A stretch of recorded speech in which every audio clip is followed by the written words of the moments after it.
ഇത് 64-ലെ പട്ടയഭൂമിയാണ് എന്നാണ് ഞാൻ മനസ്സിലാക്കുന്നത്. ഈ പട്ടയഭൂമിയാണ് എന്ന് അറിയാതെയാണോ ഇത്തരത്തിൽ നിയമത്തിൽ വലിയ പ്രാഗൽഭ്യം ഉണ്ട് എന്ന് പറയുന്ന മാത്യു കുഴൽനാടൻ അവിടെ പോയി ഭൂമി വാങ്ങിയത്? അത് അളന്നു നോക്കാൻ പോലും തയ്യാറായില്ല എന്നൊക്കെ പറയുന്നതിൽ ഒരു ദുരൂഹതയില്ലേ അഡ്വക്കേറ്റ് കെ എസ് അരുൺകുമാർ?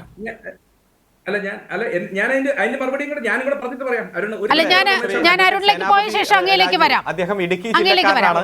ശരിക്കും മാത്യു കുഴൽനാടനെ മാത്യു കുഴൽനാടനെ പ്രൊട്ടക്ട് ചെയ്യാൻ വേണ്ടി വന്നിരിക്കുന്നതാണല്ലോ. ഞാനൊന്ന് ചോദിച്ചോട്ടെ, ഇവിടെ ഈ ഭൂമി അദ്ദേഹം വാങ്ങിക്കുമ്പോൾ UDFന്റെ നേതൃത്വത്തിലുള്ള പഞ്ചായത്ത് ഭരണസമിതിയാണ്. ഭരണസമിതി ആര് എന്നതല്ല പ്രശ്നം.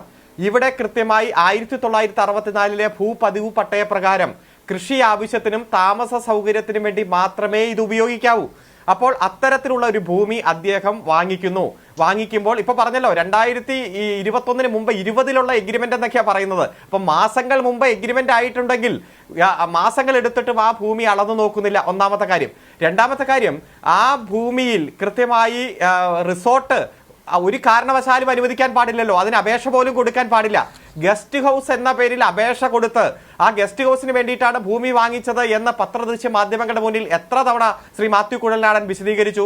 പക്ഷേ അദ്ദേഹത്തിന് UDF ഭരിക്കുന്ന പഞ്ചായത്ത് കൊടുത്തത് റിസോർട്ടിന് വേണ്ടിയിട്ടുള്ള ലൈസൻസ് ആണ്. ആ റിസോർട്ടിന് വേണ്ടിയിട്ടുള്ള ലൈസൻസ്, റിസോർട്ട് ഒരിക്കലും നടത്താൻ പാടില്ലാത്ത ഭൂമി, കൃഷി ആവശ്യത്തിനും അതുപോലെ തന്നെ താമസ സൗകര്യത്തിന് വേണ്ടി മാത്രമേ ഉപയോഗിക്കാവുന്ന ഭൂമി, ആ ഒരു ഭൂമിയിൽ 50 സെന്റ് കൂടുതലായി വന്നത് ഞാൻ അറിഞ്ഞില്ല എന്ന് പറഞ്ഞാൽ ആര് വിശ്വസിക്കാനാണ്? ഈ ഭൂമി സ്വന്തം 50 സെന്റ് വന്ന എന്റെ ഭൂമിയോട് അങ്ങ് കൂട്ടിച്ചേർത്തു എന്ന് അദ്ദേഹം ഡിഫൻസ് എടുക്കുന്ന രീതിയിലേക്ക് മാറിയിരിക്കുകയാണ്. 50 സെന്റ് അങ്ങനെ ചിന്നക്കനാലിൽ ഇങ്ങനെ കിടക്കുകയാണോ, ചുറ്റും തേയിലത്തോട്ടങ്ങളല്ലേ എന്നൊക്കെ പറഞ്ഞാൽ ആര് വിശ്വസിക്കാനാണ്? ഇത് 7 കോടി രൂപ വാല്യൂ ഉള്ള പ്രോപ്പർട്ടി, 3.5 കോടി രൂപ 50% ഷെയർ എന്ന രൂപത്തിൽ തെരഞ്ഞെടുപ്പ് കമ്മീഷന് കൊടുത്ത അഫിഡവിറ്റ്. എന്നാൽ വെറും 1.92 കോടി മാത്രമാണ് അദ്ദേഹം ആധാരത്തിൽ കാണിക്കുന്നത്. അത് ഒരു ദിവസം കൊണ്ട് ഭൂമി തുക ഇരട്ടിയാകുന്ന സാഹചര്യമാണ്. ഇതൊക്കെ ആരെങ്കിലും ചെയ്യുന്ന കാര്യമാണോ? അപ്പൊ ആദ്യം മുതൽ തന്നെ കൃത്യമായിട്ടുള്ള തട്ടിപ്പ് നടന്നിട്ടുണ്ട്.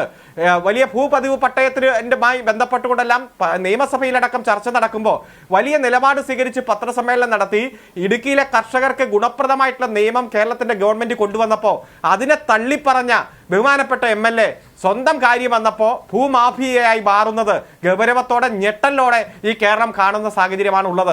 UDFന്റെ പ്രതിനിധിയെ സംബന്ധിച്ചിടത്തോളം അഡ്വക്കേറ്റ് സേനാപതി രാജുവിനെല്ലാം ഇത് വന്ന് ന്യായീകരിക്കേണ്ട ഒരു അവസ്ഥ ഉണ്ടാകുന്നല്ലോ എന്ന് വിചാരിച്ച് നമുക്കും വിഷമം വരികയാണ്. കാരണം ഒരു അഭിഭാഷകനാണ്, ഏറ്റവും നന്നായി ഇടുക്കിയിൽ രാഷ്ട്രീയ പ്രവർത്തനം നടത്തുന്ന ഒരു വ്യക്തിയാണ്. പക്ഷേ ഇദ്ദേഹം മൂവാറ്റുപുഴയിൽ നിന്ന് വന്ന് ഇടുക്കിയിൽ ഈ ഭൂ കച്ചവടം നടത്തുമ്പോഴും ഭൂമാഫിയായിട്ട് മാറുമ്പോഴും രാഷ്ട്രീയ നിലപാടിന്റെ ഭാഗമായി അത് പ്രൊട്ടക്ട് ചെയ്യപ്പെടേണ്ടി വരുന്ന സാഹചര്യമാണ്. ഇന്നെന്താ പറഞ്ഞ്, ഞാൻ കൃഷിക്കാരനാണ്, കൃഷിക്കാരന്റെ മകനാണ്, എന്നെ ഉപദ്രവിക്കരുതെന്ന് ഇടുക്കിയിലെ ലക്ഷക്കണക്കിന് കർഷകർ 1964 മുതൽ അനുഭവിച്ചു കൊണ്ടിരിക്കുന്ന ദുരിതം ആ ദുരിതം അവസാനിപ്പിക്കാൻ LDF ഗവൺമെന്റ് ശ്രമിച്ചപ്പോൾ അതിനെതിരെ സമരം ചെയ്യുകയും പത്രസമ്മേളനം വിളിച്ച് പ്രതിരോധിക്കുകയും ചെയ്ത ആളാണ് ഇത്രയും വലിയ ഭൂമാഫിയായിട്ട് മാറിയിരിക്കുന്നത്. അതുകൊണ്ട് താങ്കൾ എത്ര ന്യായീകരിച്ചാലും ഈ 50 സെന്റ് എന്നുള്ളത് താങ്കളെ സംബന്ധിച്ചിടത്തോളം ചെറിയ സെന്റ് ആയിരിക്കും. പക്ഷേ ജനങ്ങൾ ഗൗരവത്തോടെയാണ് കാണുന്നത്. ആകെയുള്ള ഭൂമിയുടെ 1/3 തട്ടിപ്പിലൂടെ തന്റെ ഭൂമിയോട് കൂട്ടിച്ചേർത്തിട്ട് ഒരു മതിൽ മാത്രമേ പണിതുള്ളൂ. എന്നാൽ ഗവൺമെന്റ് ഭൂമിയിൽ കയറി മതിൽ പണിയാൻ എന്താണ് അധികാരം? ഇത് കൈമാറ്റം ചെയ്യാൻ കഴിയാത്ത ഭൂമിയല്ലേ? എങ്ങനെയാണ് 50 സെന്റ് കൂടുതലായി വന്നേ? അദ്ദേഹം കൂടുതലായി അളന്ന് തിട്ടപ്പെടുത്തിയപ്പോൾ ഇല്ല എന്ന് പറഞ്ഞിട്ടില്ലല്ലോ. ഞാൻ അന്ന് അളന്നു നോക്കിയിട്ടില്ല എന്നതാണ് പറയുന്നത്. താലൂക്ക് സർവേയർ ശ്രീ മാത്യു കുഴൽനാടന്റെയും അദ്ദേഹത്തിന്റെ ഉദ്യോഗസ്ഥന്മാരുടെയും അദ്ദേഹത്തിന്റെ ബന്ധുക്കളുടെയും എല്ലാം സാന്നിധ്യത്തിലാണ് അളന്നു തിട്ടപ്പെടുത്തി ഇതിൽ പുറമ്പോക്കുണ്ട്, കയ്യേറ്റമുണ്ട്, ആ കയ്യേറ്റത്തിലൂടെ തന്റെ ഭൂമിയോട് കൂട്ടിച്ചേർത്ത് മതിൽ കെട്ടിയിരിക്കുകയാണെന്ന് ബോധ്യപ്പെട്ടത്. അതുകൊണ്ട് എത്ര ന്യായീകരിച്ചാലും ജനങ്ങൾക്ക് ഈ വിഷയത്തിൽ കാര്യം മനസ്സിലായിട്ടുണ്ട്. അതിഗുരുതരമായിട്ടുള്ള തെറ്റാണ് ശ്രീ ബഹുമാനപ്പെട്ട MLA ചെയ്തിരിക്കുന്നത് എന്നത് വ്യക്തമാണ്.